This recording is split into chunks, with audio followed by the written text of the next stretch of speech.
It's the same as the first meetup.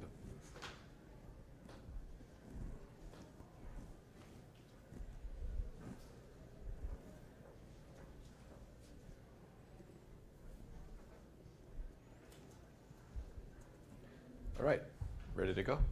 Okay. Can you put that on mute? Or on sound? Okay. Hello, everybody. I'm Ivan Novick. I work at Pivotal, working on the Greenplum Database. And tonight, we have a meetup tonight. It's the Greenplum Database meetup every month here in San Francisco at Pivotal's office. And tonight, the topic is geospatial analytics. And geospatial analytics, in particular, running with the Greenplum database at massive scale. So thanks everybody for joining. We're going to get going. So first of all, the geospatial analytics, when used in Greenplum database, leverage the PostGIS project. So PostGIS is a spatial database extender. It leverages the extensibility of the Postgres platform. And it's been around since 2001. We see Paul Ramsey is a very active community member who's one of the co-founders. And it was created by Refractions Research back in 2001. And what it does is it enables geospatial data types, geospatial functions, and indexes on geospatial data to run in the Postgres database. There are other databases that have similar modules. So if you look, for example, at Oracle database, they have geospatial adapters to convert their database into geospatial as well. And really, it's just because Postgres is so extensible, it was quite easy to add this capability into Postgres-based systems. Now, this is the website, postgis.net, and that's where you can see all the collateral from the project. Now, how does this tie into Greenplum? Greenplum is a massively parallel database based on Postgres. So if you see here in this architecture, that there are multiple Postgres database instances that make up a Greenplum cluster. Here we see multiple segment hosts, and we can be running multiple Postgreses on each host. So for example, you could be having 20 hosts, 50 hosts, 100 hosts, 200 hosts, 300 hosts, and on each host have 2, 4, or 8, or 12 different Postgreses, reaching up 1,000, 2,000 different Postgreses in one cohesive cluster. And what this allows for is it allows us to scale Postgres to bigger data sets, to do cohesive analytics and querying on large data sets using the Postgres-based technology. Now, I did mention, quote, quote, Postgres instances because they're not pure Postgres instances. They're modified for Greenplum in order to support this MPP and big data warehousing use case. And so you'll see that there's a custom interconnect. So within a query plan, we've got custom interconnect nodes that can ship data to the other nodes. We've got an optimizer, which is MPP aware and can create a query plan that minimizes the cost, including data movement across the cluster. We've got a dispatcher that can dispatch queries out to all the nodes, and a transaction manager, a global transaction manager to keep consistency across the entire cluster with any given transaction that somebody runs, begin, SQL, commit, etc. So by taking this big data Greenplum architecture and applying PostGIS on top of it, we can now open up the ability to use the same valuable functions created for Postgres, but at scale. Now, what does a reference architecture look like? So in an environment where you're processing and dealing with a lot of geospatial data, there are different use cases. And this is a reference architecture for one of the users that I'm familiar with who's heavily leveraging Greenplum for geospatial data. So what they have in this architecture is both. They have Greenplum for the geospatial data warehouse, and then they have native Postgres for their geospatial database. Now, the native Postgres is what's useful for quick lookups. So you want to have an interactive application where you're doing rapid, let's say, displaying of points up on a map in a screen in front of a user, and you want to just get the data out quick and display it based on directed queries. And so that's where the Postgres comes in. And then the Greenplum comes in when you want to store bigger sets of data and do multi-row processing and analytics on that data. What you can then do, if you want to have an open source architecture, is you can leverage GeoServer. So GeoServer is part of the open source Geospatial Foundation, and it's a middle tier. So these are the database tier, right? We're creating geospatial databases by extending the data types and the functions in the database.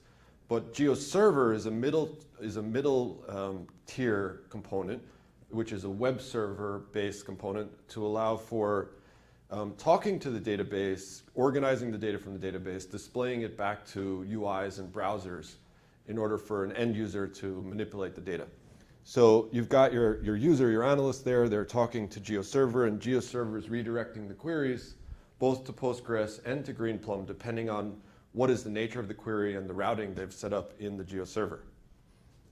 So what are some example data sets and use cases where you've got large amounts of geospatial data and it's not sufficient just to have one host to store this data, where you want to do storing lots of information and be able to process and analyze it?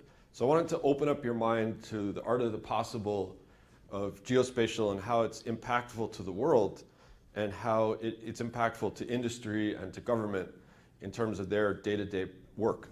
So, for example, taxis. You want to track where are all the taxis, what's their motion, where are the people, where are the taxis, what's happening. Airplanes, we want to track the movement of airplanes. Shoppers in a mall. So we actually have users that manage airports.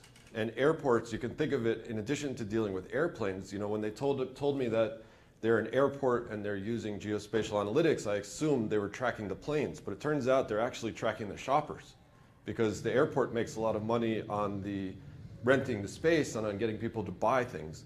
And so what they do is they have little sensors inside the airport to track people's movement in order to optimize their paths through the airport and to create the right shopping experience and to maximize their income there. Cell phones. So cell phones are, cell phones are sending out signals and that it's producing geolocation data. And that data can be used for good or for bad purposes, but at a very basic level, that a cell phone provider wants to optimize the coverage they're giving. And they're investing in towers. How do they know where to put the towers? What other better source of data is there than where people are going with their phones? Looking at that long history of data, we can see the path of people around the planet where the cell phone coverage is most needed. Customers versus retail outlet location. So if you're a bank and you're managing a portfolio of thousands of branches, you could be, look, this is not a real fast-moving data, but you've got population data, customer data with their addresses. You want to match that up with the branches and try and do some analytics to figure out where you should be placing these branches in order to maximize the customers you have being able to easily get to the branch. In military logistics, use your imagination, there's clearly a use case where you want to track people and things. Parcel delivery. So if you're in the United States, we've got UPS, FedEx, et cetera. In every country, lots of countries have different parcel delivery companies. And these parcel delivery companies really are in an optimization game of logistics. And so tracking where the drivers are, where the packages are, this is key to their success. Oil and gas discovery and logistics. Again, you've got physical assets out there, you've got heavy equipment, you've got actual oil underneath the earth. And when we say geospatial, these modules like PostGIS can support three-dimensional. It's not just east and west, it's also up and down. Insurance claims, tracking where claims are happening, agricultural assets. And so these are all industrial and government use cases that impact people, everybody. And so being able to enable your database with these geospatial capabilities allows you to take advantage of it. Now, when does it really become big data? In a lot of big data use cases we have, if you look at the biggest tables are history tables, right? So if you just want to know the data set now, sure, there's the data. But what if you want to know that the data set of where everything was? Let's say here we've got an example, a ride-sharing application. I won't use any names in particular, but let's say you have a ride-sharing application. You've got 500,000 cars, and you've got millions of people who have your app. And you want to be maximizing these logistics, right? You want to be tracking the locations and maximizing logistics, analyzing this data. Now, you can track where is everybody now, and if you did that, every car, you'd have 500,000 cars, and there's a location, so that's 500,000 rows in the database. But what if you want to know where every car was every hour for the last year? Now your 500,000 row database became 4 billion rows. And 4 billion rows, that's where you really need an MPP system to scale out and store this data and start to analyze it. So it's really the history data, and when you're doing historical time slices, what was it then in these intervals, that's when it really becomes huge, and you want to create a geospatial warehouse. Now, the other key point is, with Greenplum, we really talk about combining data into multiple types and formats of data to create a consolidated data warehouse view of the data. We're really hearing from users, the idea of getting a new data platform for each type of data is aggravating. It's because you need another vendor, you need another set of experts in-house who know this particular technology. So let's say, for example, you want to start using Graph. And so in order to start using Graph, you need to get a new database technology, which is a GraphDB. You want to do text, you've got to get a new database. You've got to learn how to back it up, how to restore it, how to replicate it, how to monitor it, all the things you do with any database. So one of the main value props here in Greenplum is to mix geospatial data with other data too and other algorithms, right? So that you can create a combined, robust data warehouse, right? So we can take geospatial data, we can take text data, we can take graph data, we can do classifications, clustering, and do normal SQL, and really combine and join that data and explore it interactively. And by doing that, you've got not just geospatial, but the full data set. So for example, back to our ride-sharing application, in this case, we're going to store the history of the driver's location. We're going to store the history of the app user's location, meaning every hour, let's say. Maybe it's interesting to know every hour where was the location of this person or this car, right? So that, and then over a stretch of time, let's say a year, in order to do a good analysis. You want to also store the history of their payments. Now this has nothing to do with geospatial data, but it's another data set, the payments data, maybe in another table, and you want to be able to join that and do queries that combine geospatial with other things, right? So you might also have user preferences. You could have, sometimes if you didn't like your ride, you put in a comment. Now how do you process that comment and figure out what was the natural language meaning of that comment? So we want to get a text column and do text analytics combined with the geoanalytics. And then with the ratings for the ride. So it's really creating this holistic picture. And when you create this holistic picture with a long history of data, you get a large data set, and you need a database that can scale and handle all this type of data and all these type of queries. So that's kind of that's the business context and the user context. Now we're going to go into PostGIS itself, because PostGIS is the delivery vehicle whereby we enable geospatial analytics in Greenplum. So within PostGIS, there's 4 major categories I want to call out of functionality. Number 1 is vector data. And vector data is going to be the primary data we talk about today. This is the basic geospatial elements of storing points and lines and coordinates. And it's a vector in a sense that you don't store every point. You just store the beginning and the end, or the key points, in order to create that geography type.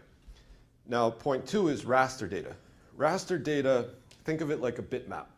It's a grid of cells with different values in it. These could be real-world raster data like a PNG file, a JPEG file, a bitmap file. They can also be complex types of data like a satellite image, right? You can take all these different things, you can chop them and slice them up, and you can store this kind of data in a database, and this data can start growing large. Geocoding. So geocoding is the process whereby you take a description of a place and you map it to a location. So for example, you've got all of these addresses and you want to reverse that back into longitude and latitude. So that you need a geocoder for that. So that's another core capability of a geospatial database. I think I'll also mention indexes. Indexes are not listed on this slide, and you'll see it a little bit later, but geospatial indexes are another key enabler, and I'll wait till we get to there. And lastly, topology and PG routing, which enables graphs and graph-like processing in the database.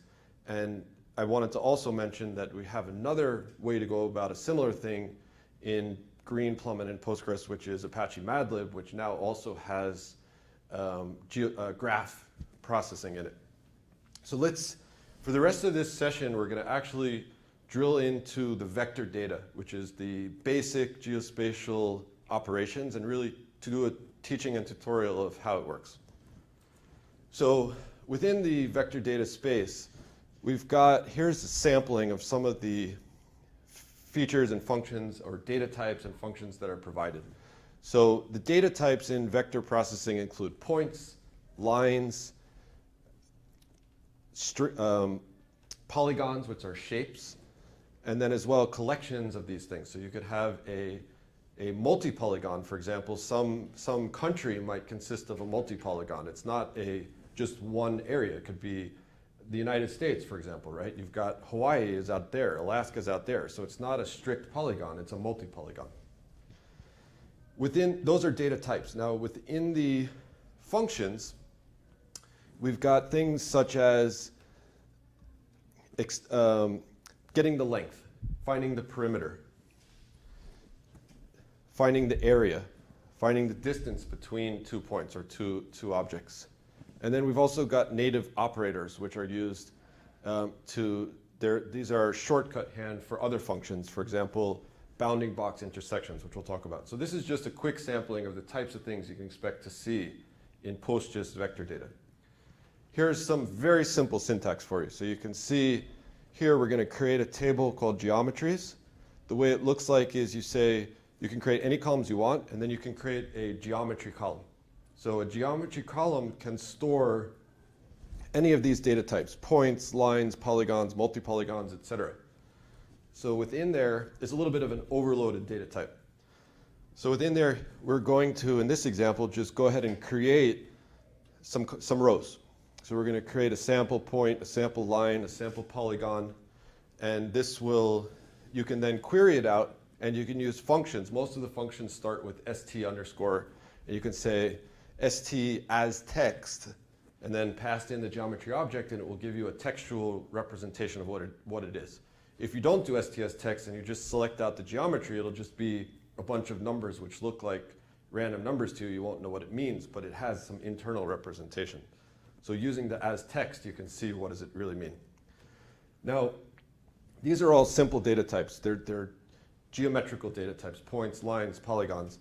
But now let's start talking about the Earth. So for the audience here, what is the closest description of the shape of the Earth? And it's not worth getting the mic, just yell it out. Ellipsoid. Ellipsoid? Anyone else? Well, it turns out that the Earth is an oblate spheroid. So an oblate spheroid is the actual shape of the Earth. And so if you want to calculate the distance from New York to Tokyo, you can't just do it by a line. You need to find out the path over an oblate spheroid from here to there, right? So there is some complex math to calculate a distance from New York to Tokyo. And in order to support these types of operations, PostGIS has two core differentiated data types. And the first one that came out was geometry. But after that, I think geography was the second type that came out to provide more of a wrapper to make it easier for you to work with this type of data. So within the geometry data types, these are what we were showing before. These are not necessarily connected to any place on Earth. They're just geometry, right? Points and lines and polygons. And so in order to use these, you need to map it to a coordinate system so that real world metrics can be applied to it. So PostGIS comes with a coordinate mapping system, and I'm not going to actually go into that today because I find that it's something better to learn when you need to later than up front. But it's a key point to all this is that when you have any data point in a geometry, it's tied to a coordinate system. If you don't know the coordinate system, the data won't make any sense. Now these geometry data types are the highest performance. They're good compared to geography. Geography is slower, but the good thing about geography is you don't have to figure out the coordinate system. Once you get a successful geography object created, it knows internally where it lives on the Earth. And you can do operations across the whole globe without any inaccuracies because they're the most sophisticated calculations in that code. When you try to use geometry and you want to, for example, get the distance from New York to Tokyo, it won't actually work. It won't actually work accurately because there is no good coordinate system that can use geometry across that big of a spheroid to get an accurate number. So you have to do things like do different types of projections and/or use the geography data types. So the bottom line is that these are geometry are the simpler base types, which are the lower level access. Think of it like assembly code to C code or something like that. And you use these for performance and to get the most features. And geography are the kind of more wrapper functions that are easier to use and not make mistakes with the geography calculations.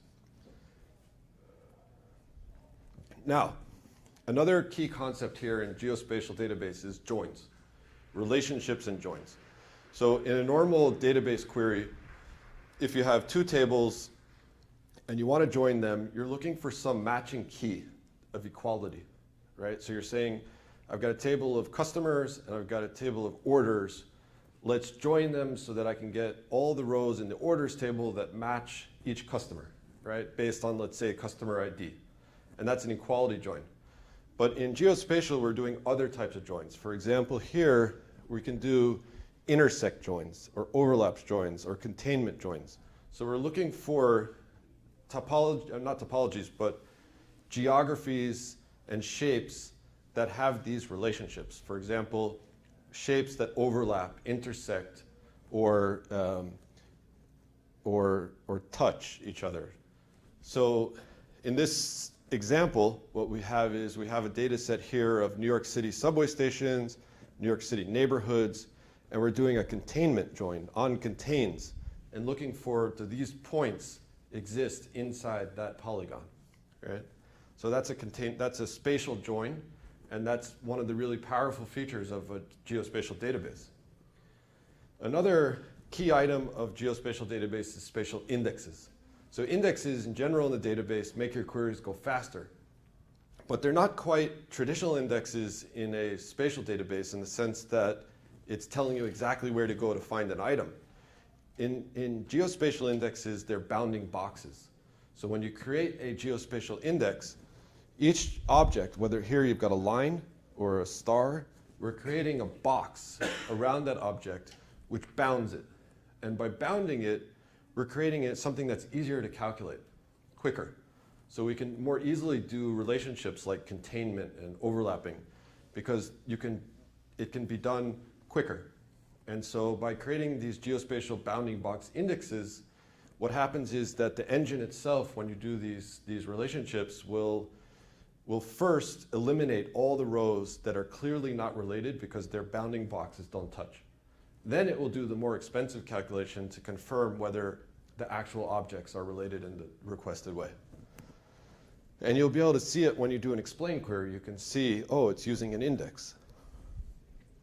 Okay, so let's actually get our hands a little dirty and show some data and some queries and walk through some examples. So in order to get some good examples, thankfully, one of our partner companies, Boundless, who's an open source geospatial company dedicated really on, I would say, well, the whole stack of geospatial, but I would say, closer to the user, closer to the middle tier and to the front end and to working with the users, as opposed to Greenplum, which is the back-end database that enables this. So we work together on a lot of projects, and they've created a great tutorial. You can check it out, workshops, boundlessgeo.com, PostGIS intro. And we're going to use the data set that they created there for these examples. And in this example, they have 5 tables: New York City streets, New York City subway stations, neighborhoods, homicide records, and census data. So this gives us some data set we can work with to see how to use the system. And this is where I'm going to really rely on the audience crowd to help me, because what I'm going to attempt to do is a live demo, live generation of SQLs. So I'm going to be testing myself and the audience here to help me write SQL code for GeoSpatial on the fly, live streaming, super high pressure. Okay, so exercise number 1 is find the 3 largest, and I'm going to transfer to sitting. Find the 3 largest New York City neighborhoods by area and the 3 smallest neighborhoods by area. So what I'm going to do is open up my system here. Okay, this is interesting. I can type there and see here. So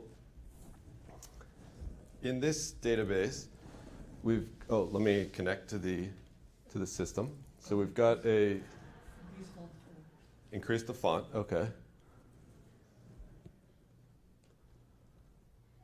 All right, can you guys see this? All right, so what we're going to do is we're going to go into the GeoDB, and we are going to look at the tables that we have. So we've got our census blocks, our homicides, our neighborhoods, our streets, subway stations, and also this special spatial reference system, which you would use once you get a little more advanced. So first we're going to start with subway stations. So let me do a quick description of the subway station table. So if you see here in the subway station table, we've got, the key item is here, we have a geometry type. This geometry type with the column name geom, that's storing the location of the subway station. This is all extra information about the subway station, which is metadata around it. And so what was the problem we were trying to solve here? We were trying to find the 3 largest New York City neighborhoods by area. All right, so in order to do that, let's take a look at how about we do a function called area, right? So we're going to go to actually we need to not go to the subway stations, we need to go to the neighborhood table, right? So let's go to New York City neighborhoods, right? And here we've got the borough name, so the borough name, if you're not familiar with New York, is there's 5 boroughs: Manhattan, Bronx, Brooklyn, Queens, and Staten Island. Within there, we've got neighborhoods, right? And so let's try select ST area, and then we're going to pass in the geometry from New York City neighborhoods. And we said where the borough name, right? Oh, let's just do this limit 1. Okay, limit 1. But we're going to need a little more information to know what we're talking about here. So we want to get the borough name and the name, right? So we've got Manhattan, East Village, here's the area. And we're looking for the 3 biggest ones, and I think, was it in Manhattan we were looking for? Total New York. Okay, the 3 biggest ones in New York. So how are we going to do that? Was it the 3 biggest boroughs or the 3 biggest neighborhoods? 3 biggest neighborhoods, okay. So then what we should do is, and help me out here with the SQL, but what we should do is order by 3, descending. Right, so the 3 biggest neighborhoods we can see here, they're in Queens and Brooklyn. Canarsie, I've certainly heard of that one. Sheepshead Bay, these are the big ones. And if we want the 3 smallest ones, right, did I get it right? The 3 smallest ones, this is Rosedale, Coney Island, etc. If you see in Manhattan, Little Italy is the smallest neighborhood in Manhattan. Okay, so now I think the second question to this was, Find the 3 smallest neighborhoods in Manhattan. Okay, fine. So let's just do a quick filter, right, on the metadata and say where borough name equals Manhattan, right?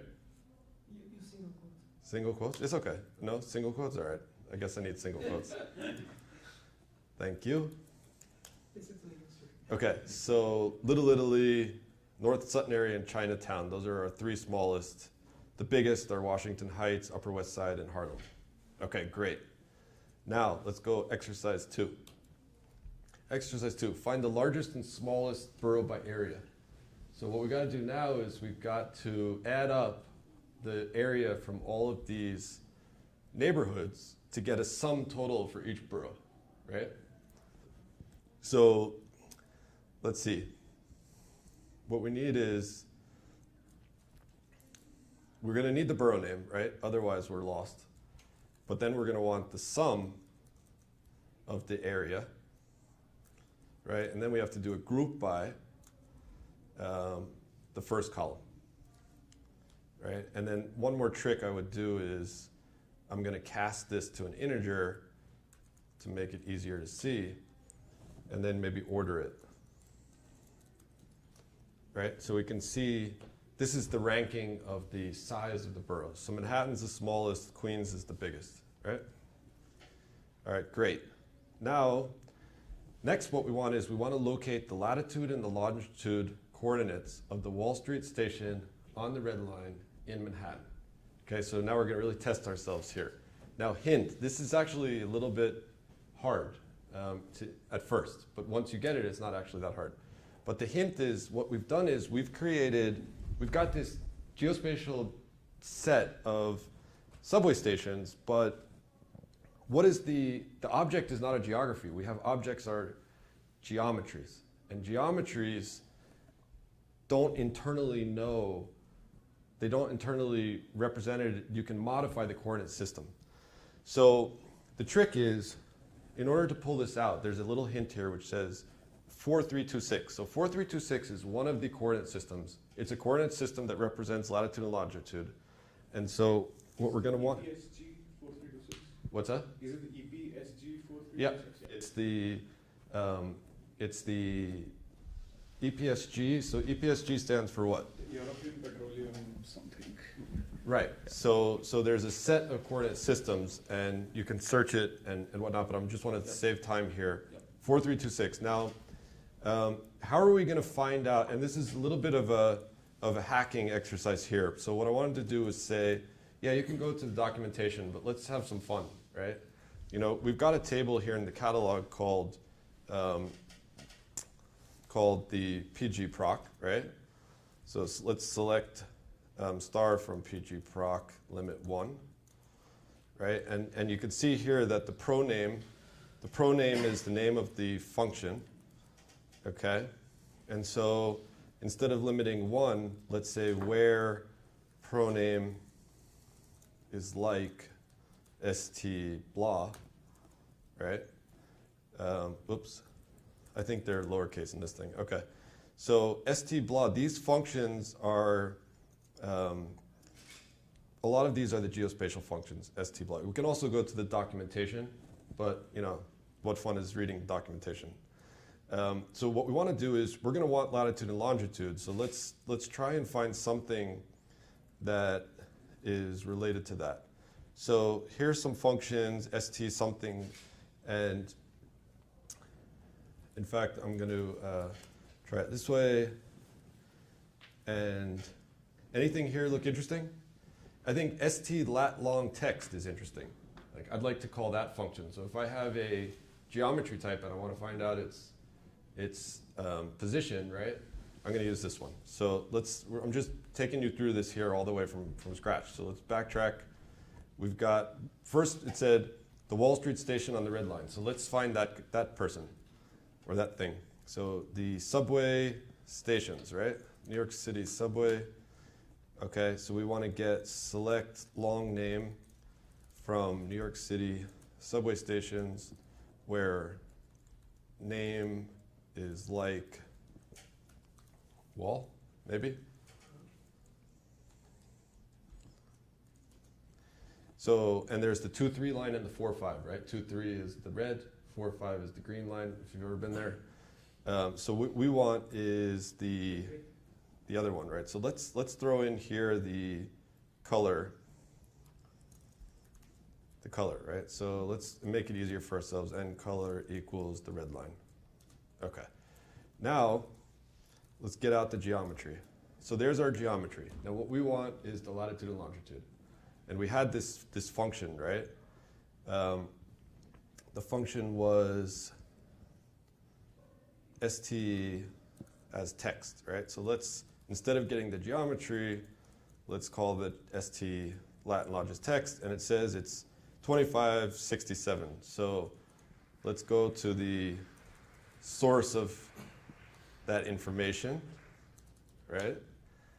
Which is Google Maps, and find the Wall Street, New York City subway. Okay, there we go. Here's the 2-3 line. And if we look here, what's here? It's 40 and negative 74. 40 and negative 74. Okay, that doesn't match this at all, right? That's because it's nonsensical. We haven't picked the right coordinate system to make any sense of this data. So what we need to do is we need to take our hint and convert this to coordinate system 4326 before we call this thing. Now to convert to another coordinate system, a geometry, we have to call st transform, I think, 4326. And now it's 4074, right? Which, if you see here, it matches the 4074. I'm going to assume we got it right with the positives and negatives and the norths and the wests. It'll take you a while to figure out which ways those go. But it's the same numbers, 40 and 74, right? So we're on the right track. The other thing we could try is to, instead of this one, let's get back this query, and just for laughs, let's create a geography out of the geometry.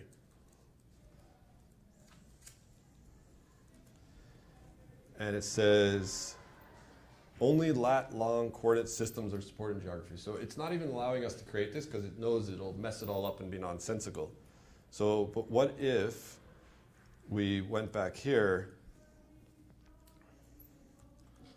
and did the transform first and then try to create a geography, right? So now we were able to successfully create a geography, and now we could try doing st as text to print it out, just doing a text print. Let's see. And that gives us 40 and negative 74, which was the same as our numbers here, right? In fact, it's actually the pluses and minuses match. 40 and negative 74 matches the Google Maps, right? So you can successfully turn this into a geography object from a geometry and then print it out. So we did it, we win. Let's go to the next one, exercise 4. Exercise 4 is calculate the number of miles from Wall Street to Times Square using the 2-3 red line. Okay. Now, I'm going to actually modify that a little. Let's just calculate the distance between the two places. We're going to do a distance calculation. So in order to do that, we got to find two places, two geometries, and call it distance, right? Now, one of the really neat things about doing exploratory analytics, right? Imagine you got this huge data set. You don't want to go and necessarily have to write a Java program every time you want to change your query, right? We can just interactively browse here and mess about through SQL, right? So what I want to do is actually find these two things of interest and store them in some temporary tables. That way we get them out, put them somewhere we can use it, and then call the distance function. So help me out here to find the Wall Street station, which I think we found already. Okay, so let's get this one out here, but instead of getting all these things, let's only take out the geometry, and we'll create a table called Wall Street. Okay, now let's find what was the other one, Times Square? Yep. Times Square, right? W there, okay. So there's the Times Square 1, 2, 3 red line. So let's get that one out and do create table as select times. Create table, wait, what did I do wrong? Create table times as select, right? And then just remove these extra attributes. Okay, so now you can see we've got the times table and the Wall Street table. Select count star from times, select count star from wall, right? Street. So we've got our two points. So let's try select dt st distance, and then select geom from times, and select geom from Wall Street. What did I get wrong? Okay. And it says 5,833. What is 5,833? No, hint is, I think it's meters, right? So let's take a look. So we want to go from Wall Street to Times Square, roughly. Okay? So and let's walk it. It's 3.8 miles, give or take. So how far is 3.8 miles? Again, Google it's too good. 3.8 miles in meters. So 3.8 miles in meters is 6,100. So that's the walking distance. Our data was I think just over the air, right? We just said the distance between these 2 points. So, okay, we're in the right ballpark. We got the right calculation here. So that's how you do it. So we stored out this geometry, we stored out that geometry, we did the distances, right? Okay, there's only 6 or 7 of these things, so bear with me here. We did number 4, number 5. Okay, here we go. Let's do some mass operations. And you got to assume that this is running right now on a VM on the MacBook, right? MacBook Air. If we had a real data set, it would be running on a cluster of 100 servers with petabytes of data and doing massively parallel processing. But for the example, it's on my MacBook. Create a new table with the number of miles between all subway stations and the Wall Street station. So we want to take that same station, but then recalculate every other station and how far it is in miles from there. So we're going to get this new data set of how far are you from here. And you think about the bank branch locations where the bank wants to think, okay, how far is all these other rows from this row, and let's optimize and maximize, right? So let's try and create this new table. So we've got the Wall Street station, right? And I think this is going to be a fancy thing called, is this a correlated query? Anybody? So we want to get, so let's see, we're going to say, let's describe the subway stations again. The subway stations have these attributes. So let's get the long name, the color, and the borough of every station. Okay? And now all we want to do is get the distance from this station to the Wall Street station, right? So how are we going to do that? We're going to have to call stDistance, right? So stDistance, and we want to get it. I'm going to create an alias to make this easier. This is going to be as NSS.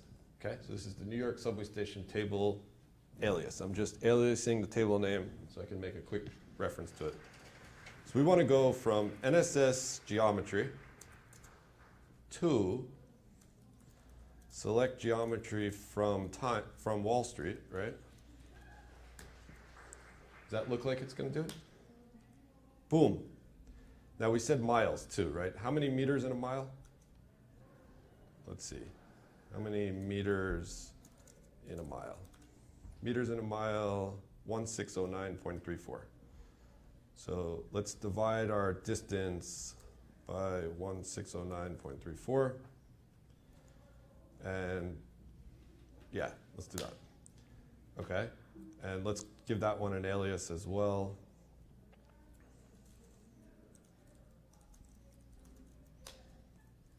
Whoops. Space. So we got the distance from Wall Street, and let's order it, order by distance from wall, ascending. Okay, so the Wall Street station itself is 0 miles. The Broad Street station's 0.07 miles. The other Wall Street station, the 405, that's a little bit over to the west, that's on Broadway, I think, so that's 0.14. And then you've got all these Manhattan stations all downtown, right? Now if we keep going out, here's 34th Street, it's 3 miles, 45th Street, 49th Street, 57th Street, 72nd Street, 86th Street, right? Still in Manhattan, we're up to 137, 161st, Yankee Stadium, JFK Terminal. Don't ever take the train to JFK, take a cab. It's all hype. Okay, so there you go. And Staten Island is the furthest place if you want to. Don't live in Staten Island if you want to work on Wall Street. You end up taking a ferry. Okay, so we did, but we didn't create a new table. So, this is the magic of interactive exploration. We're just going to do create table distance from Wall Street as, and then we get our new table, right? So we can say select star from distance from Wall Street, and boom, there's our data, right? Cool. Okay, let's do last exercise, number 6. So bear with me through the last one. Find the Manhattan neighborhood with the most and the least people. So what we're going to do here is we're going to do some joins, spatial joins, right? We've got the neighborhood table and we got a census table. How are we going to mosh that together to get the people in the neighborhoods, right? Hint, don't cheat. Okay, I noticed there's actually a neighborhood field in the population table, so you can do this with one table. But we're going to join. So what have we got? We've seen the neighborhood table a little bit, but what's the population table? So if you see here, the census table, we've got, let's see, a block ID. This is a census block. We've got the population total. We've got population by race. We've got the borough name. And then we've got the geometry. So the geometry, what is this geometry? We said it's overloaded, right? It could be a line, it could be a string, right? So if we say select st as text geom from New York City census blocks limit 1, it's a multi-polygon, right? So it's a census block, multi-polygon area. So how are we going to find out which census blocks are in which neighborhoods, right? There's a number of functions, but as a hint here, let's go with intersect. We could also go with contains. Actually, let's try intersect and contains and see what's the difference. I have no idea, I've never done it before. Again, it's on the fly. So we got to do a join, spatial join. So let's say the other table was the New York City neighborhoods.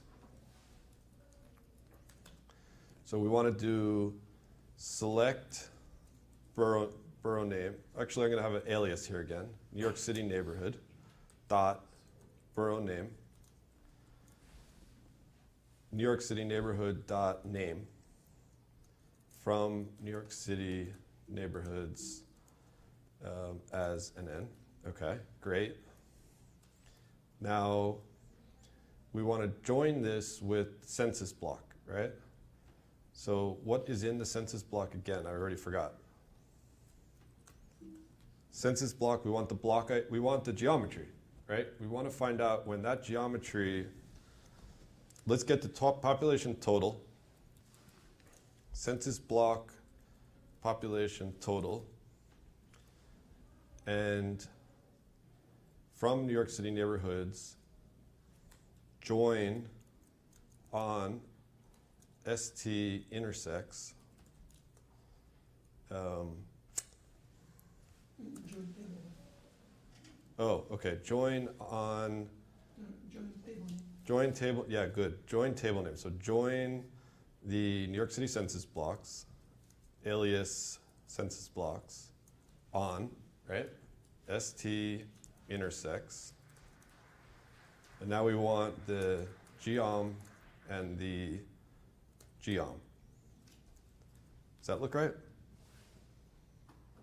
Right? It's the 3 columns from 2 of the tables joining on the intersection between the geometry in both columns. Maybe.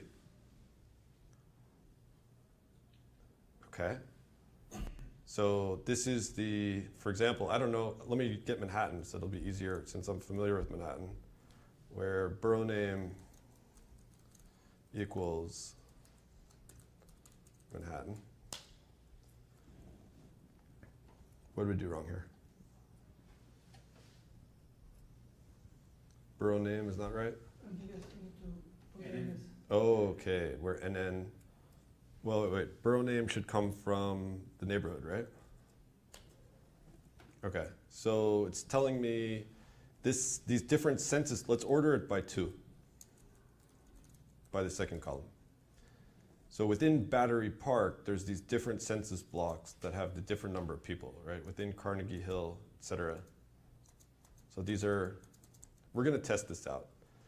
So it looks like this added it up. Now let's do a group by. We want to get the sum. What am I trying to do here again?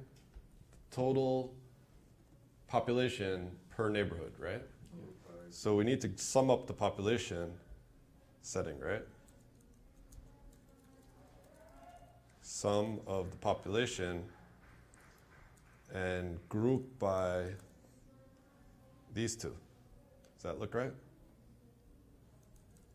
Yes? Okay.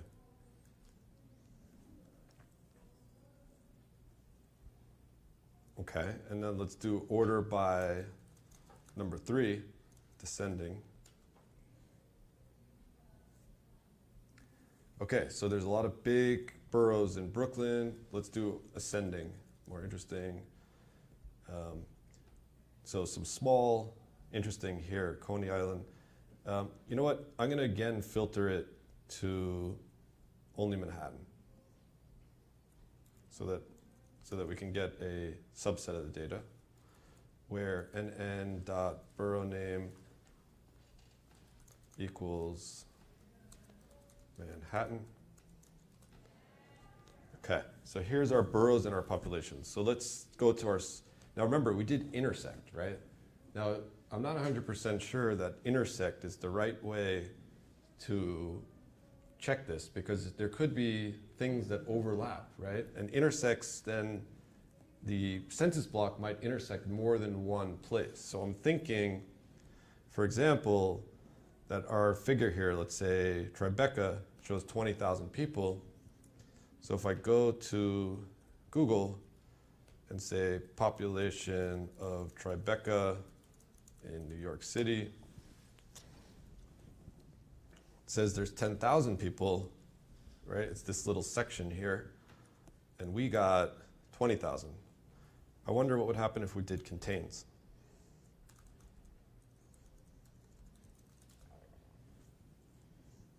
What do we get?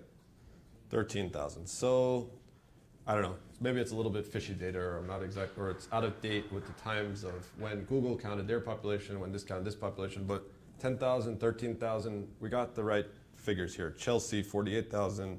Upper West Side, 191,000.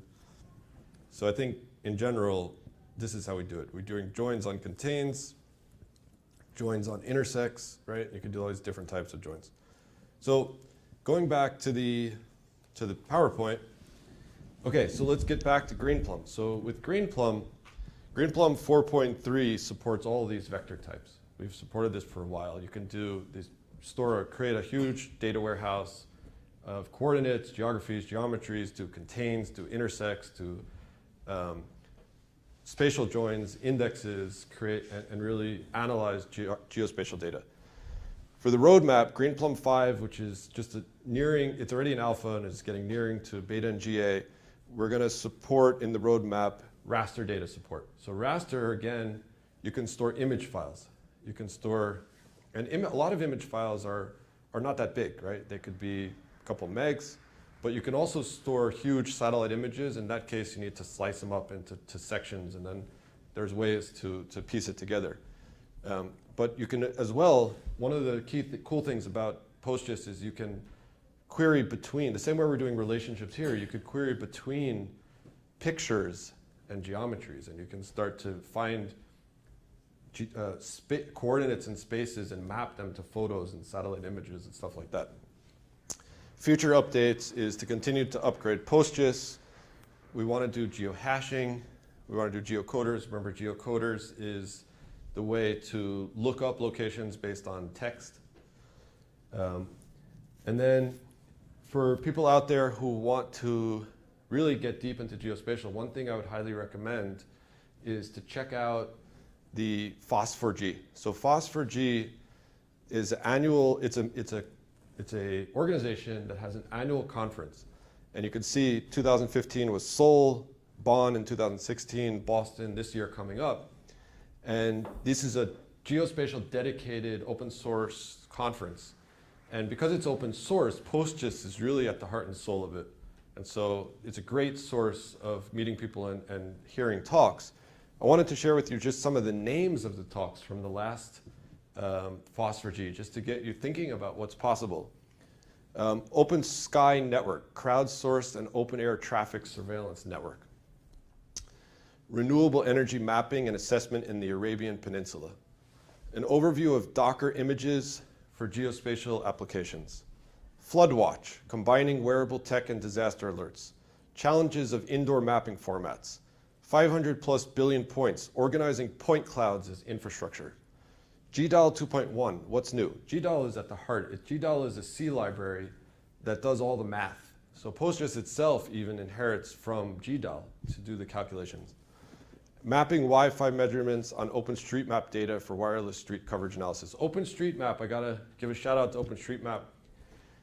It's a data set that's publicly available, similar to Google Maps, but all the raw data is available, and people contribute to it from all over the world. And you can download this and actually store these data sets in PostGIS or Greenplum and do analytics on it. Other resources to look for to learn more about this topic, postgis.net, that's the homepage for PostGIS. Planet PostGIS, this is blog articles. Every time there's new blog articles, they're coming up on Planet. Greenplum.org documentation, Greenplum.org mailing lists. The workshop that I showed you, you can do the full tutorial and workshop from the Boundless website. This meetup, meetup.com, learn about Greenplum, San Francisco. There's a nice book called PostGIS in Action by Regina Obe. She's one of the people on the steering committee for PostGIS, and she wrote a good book there called PostGIS in Action. And then as well, the FOSS4G conference recorded videos. The FOSS4G conference, especially some of them recorded videos. There's about 100 videos of talks given there of these different interesting topics. So if you go to YouTube and search FOSS4G, you'll find interesting stuff. So I encourage everybody to really get involved with geospatial and liven up your database. Any questions? Does this current support have 3D geometries and 3D geometries? yeah? It does. You can do altitude. Okay. It supports altitude, and I think you can see when there are hills and mountains, they're having different geographies. They can create maps in the GeoServer that show up and down. Yep. What about 3D point clouds? Point clouds. So point cloud, do you want to talk about point cloud a little bit, Tushar? What is point cloud? Yeah, so I've been exploring a bit on point clouds, and it's currently supported only on Postgres 9. There are some tweaks that could be done, but I haven't But explored. what is point cloud? Oh, so point cloud essentially is it's a sort of a 3D data, which and similar to GDAL, there is something called PDAL on the point cloud in the point cloud ecosystem, which allows you to do transformations and. So you have these sensors, right? The Yeah. sensors are out there collecting real-time feedback as to where things are, right? And then Yep. creating a point cloud, and it could be used for autonomous driving, right? Yep. You could be having it check where's the car, and you create these point clouds, and there's a It's also used in satellites, I think we Yep. found, right? There are a lot of aerial, like there are some vendors who also do like aerial imagery. So for Mhm. defense applications, they have like very powerful, like lidars, which basically are like you have helicopters flying over areas, and they basically you can get a lot of detailed information about the terrain. And Right, and actually I got a tip from somebody who works with LiDAR data who said, LiDAR data is huge, right? LiDAR data is a new source of data relatively. It's huge data, it's collecting sensors all the time, so it blows up. That would be a great use case and application for a version of Postgres that can scale out to huge data sets, right? So really would look forward to supporting that in the future, or having people use that in the future. Okay, so thanks everybody. We can wrap it up, I guess. Yes. Yep. Thanks. Did you just cut the video?